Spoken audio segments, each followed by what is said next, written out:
Why is your nomination for the Nobel Peace Prize important in the struggle for justice for the Palestinians? I think it's very important for the Palestinian people. I see myself here as only a humble representative of that huge and big struggle.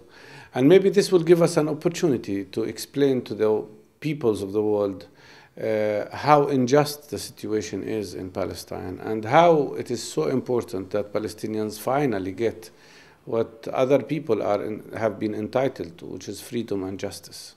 How does Palestinian non-violent resistance manifest itself on the ground in the West Bank and in Gaza?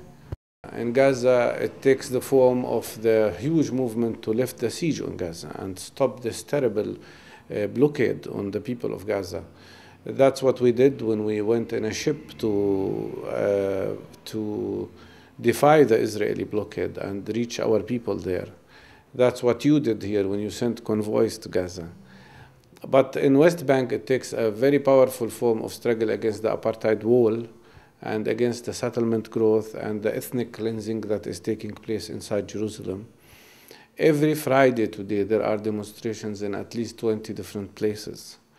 And we believe this should grow even more. And there is a huge now movement to boycott Israeli products.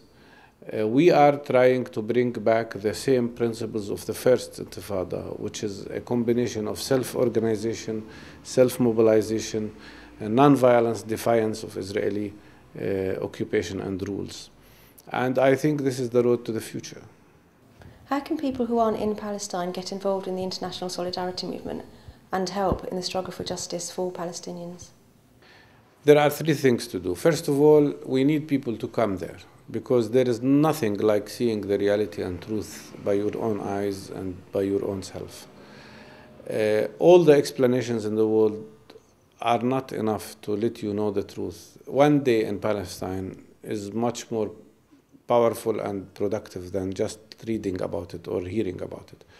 Why I say so? Because the second most important thing is to break this terrible domination of the Israeli narrative in the media.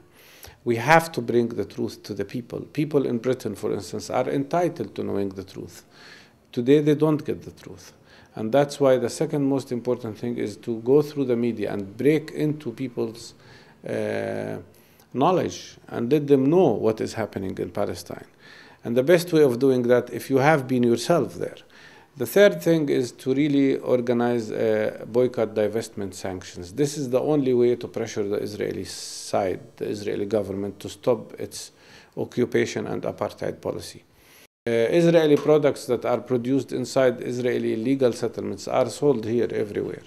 So in a way, Israel is not only allowed to be impunitive to international law and above international law, it is actually making profit from this terrible occupation and this injustice.